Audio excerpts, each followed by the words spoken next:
This is not a drill. In the last 24 hours, the United States Congress has taken a vote that changes everything. The House of Representatives has passed articles of impeachment against Donald Trump with a razor-thin margin that nobody saw coming. Right now, at this very moment, the machinery of constitutional removal is in motion. And what happens in the next 72 hours will determine whether American democracy survives or collapses into something we have never seen before.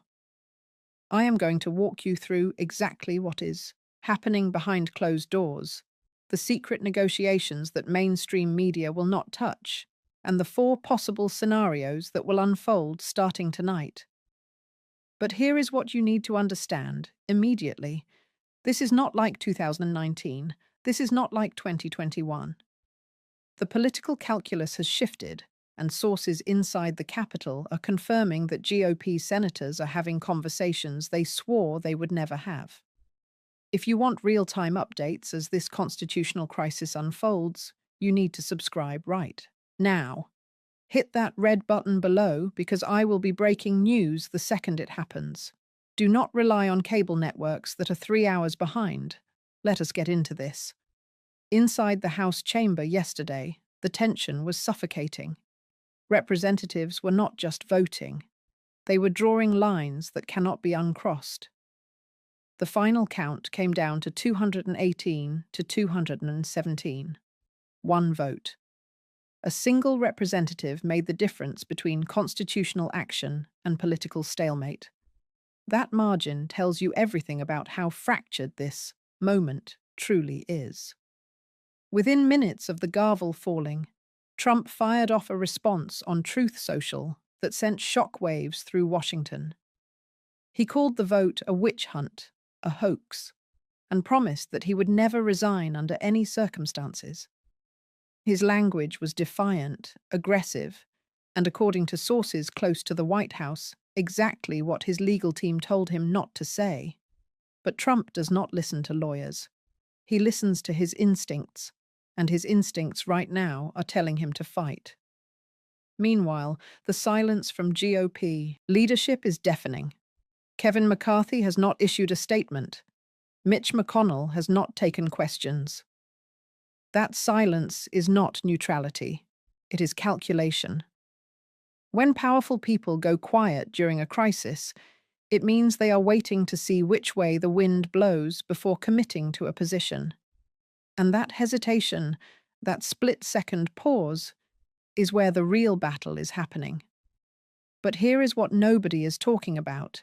This vote is not the end game. It is the opening move. What comes next in the Senate is where the Constitution will either hold or shatter. And the comparison everyone is making to Richard Nixon in 1974 is wrong. This is not Nixon. Nixon did not have social media. Nixon did not have a base that worships him like a movement leader. Nixon did not have the ability to communicate directly with 70 million people instantly. That changes everything, and it makes what is coming far more dangerous than Watergate ever was. Let me break down the legal mechanisms that are now in play, because this is where most people get confused. And that confusion is exactly what allows politicians to manipulate the narrative. There are constitutionally only two ways to remove a sitting president from office, and both of them have massive obstacles that are not being discussed honestly in public. The first path is impeachment, which just happened in the House. But impeachment alone does nothing. It is an indictment, not a conviction. The real trial happens in the Senate, and that is where the math becomes brutal. You need 67 senators to vote for removal. 67. Right. Now, Democrats control 51 seats if you count the independents who caucus with them. That means you need 16 Republicans to cross over and vote to remove a president from their own party. Historically, that has never happened. Not once. Trump was impeached twice before. Once in 2019 for pressuring Ukraine, once in 2021 for inciting the January 6th insurrection. Both times, the Senate acquitted him because Republican senators chose party loyalty over constitutional duty. The second path is the 25th Amendment, Section 4.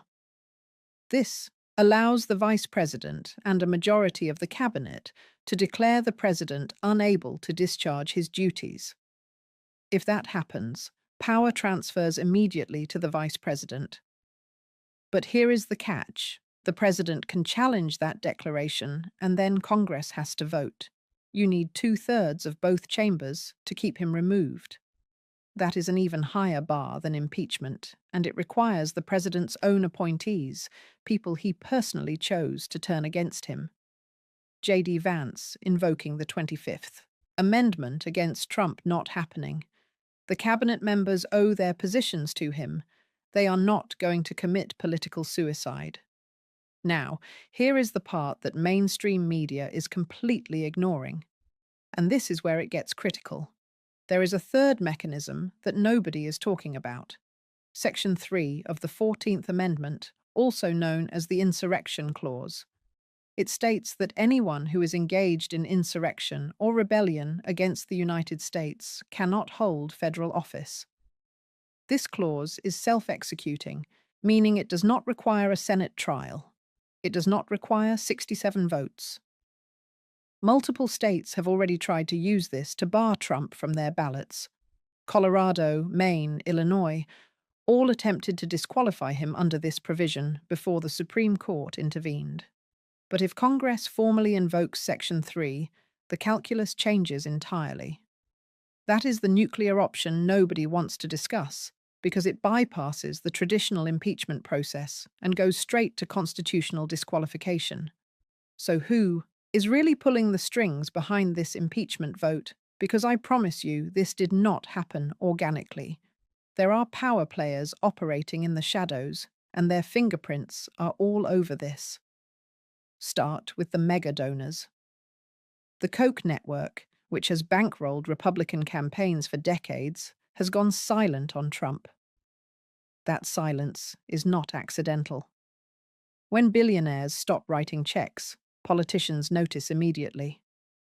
Peter Thiel, who was one of Trump's biggest Silicon Valley backers, in 2016, has reportedly told associates that Trump is now a liability. These are not partisan Democrats.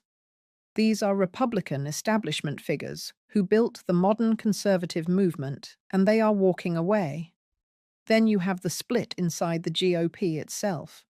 There is the establishment wing, people like Mitt Romney, Lisa Murkowski, Susan Collins, who have always been uncomfortable with Trump but tolerated him because he delivered judges and tax cuts. Then there is the MAGA hardcore, the Matt Gaetz, the Marjorie Taylor, Greens, the Lauren Boeberts, who are ride or die with Trump no matter what. That internal war is tearing the party apart, and the impeachment vote just forced every single member to pick a side publicly. Now let me tell you something that leaked just 48 hours ago. Sources on Capitol Hill confirmed that 12 Republican senators held a private meeting in an undisclosed location. No staff, no record, just 12 of them discussing what happens if Trump actually goes to trial in the Senate. The content of that meeting has not been made public, but the fact that it happened at all tells you everything. They are preparing for a scenario they publicly claim is impossible. And here is the kicker. Text messages between Trump and some of his closest allies have reportedly been subpoenaed. If those messages become public, and legal experts say they likely will during a Senate trial, the contents could be devastating.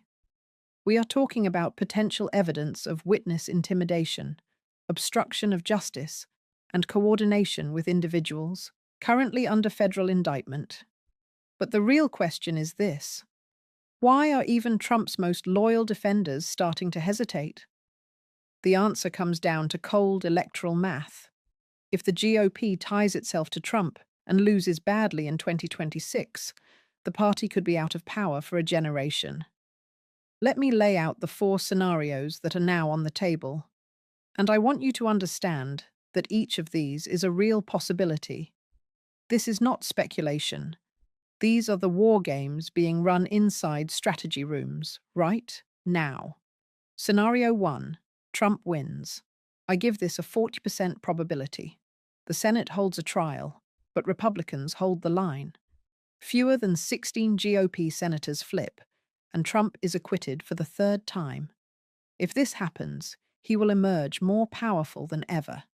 His base will see it as vindication, proof that he is untouchable, that the deep state tried to destroy him and failed again.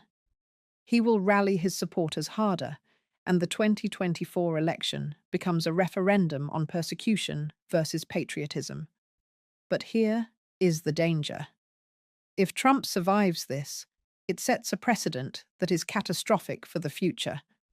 It means a president can do virtually anything, and as long as his party controls 34 Senate seats, he is immune. Look at what happened in Turkey with Erdogan. Look at Hungary with Viktor Orban. Democracies do not collapse overnight. They erode when accountability mechanisms stop functioning. Scenario 2. Trump falls. 30% probability something breaks. Maybe it is those leaked text messages. Maybe it is a whistleblower from inside the administration. Maybe it is financial records that get unsealed showing illegal transactions with foreign governments. Whatever it is, it has to be so undeniable, so damning, that even his defenders cannot spin it. If that happens, 17 Republican senators will find the courage to vote for removal, because suddenly protecting Trump becomes more dangerous than abandoning him. This is exactly what happened to Richard Nixon. It was not the Watergate break-in that ended his presidency. It was the Saturday Night Massacre. The moment he fired the special prosecutor, and the tapes proved he had been lying all along. Nixon did not resign because of evidence. He resigned because Republican senators told him he would be removed, and they told him that only after their own voters turned against him. Scenario 3. Constitutional crisis. 30% probability. Trump is convicted and removed by the Senate, but he refuses to leave. He claims the trial was rigged, that the vote was illegitimate, and he barricades himself in the White House or Mar-a-Lago and continues to claim he is the rightful president. At that point, who enforces removal? The Secret Service? The military? This is not theoretical. We saw a preview of this on January 6, 2021. But there is a fourth scenario that absolutely nobody in mainstream media is willing to say out loud. And this is the one that insiders believe is actually the most likely outcome, the backroom deal. Here is how it works. Republican leadership, people like Mitch McConnell and a small group of senior senators go to Trump privately. No cameras, no press, no public record, and they offer him a way out. Resign voluntarily, and in exchange, you get a full pardon for all federal crimes. Your legal problems disappear. You avoid the humiliation of a Senate conviction. You get to control the narrative and claim you are stepping down for the good of the country.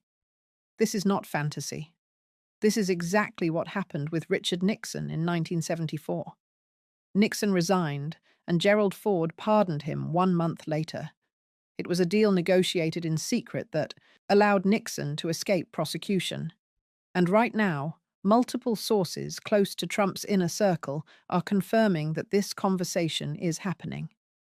His lawyers are reportedly telling him that if he goes to trial in the Senate, evidence will come out that could lead to criminal indictments he cannot escape. State charges that a presidential pardon cannot touch. Because here is what changes the equation this time. Trump is not just facing federal exposure. He is staring down state-level prosecutions in New York, in Georgia, in other jurisdictions where a president has zero pardon power.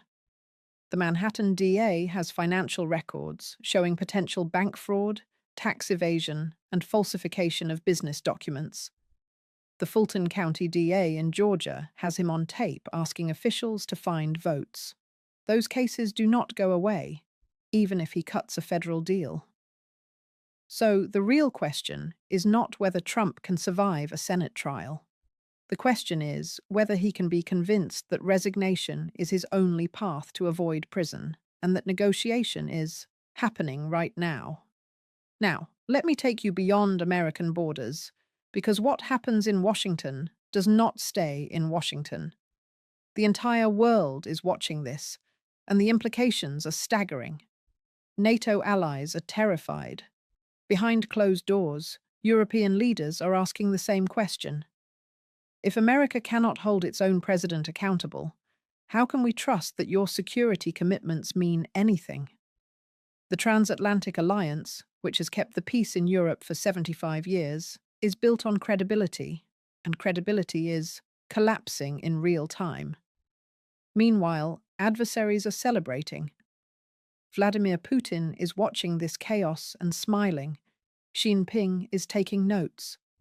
Because every day that America is consumed by internal political warfare is a day that Russia can advance in Ukraine, that China can threaten Taiwan, that authoritarian regimes can point to the United States and say, "See, democracy does not work.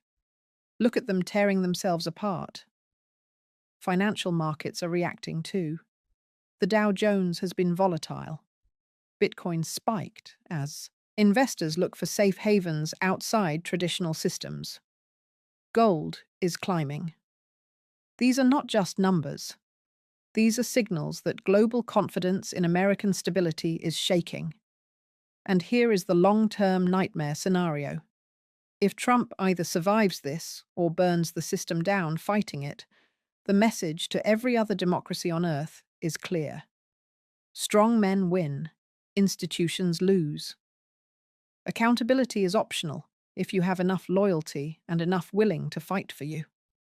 That is not just an American problem. That is the end of the rules-based international order that has governed the world since 1945. Everything from trade agreements to military alliances to human rights norms. All of it rests on the idea that democracies are stable and predictable. That foundation is cracking.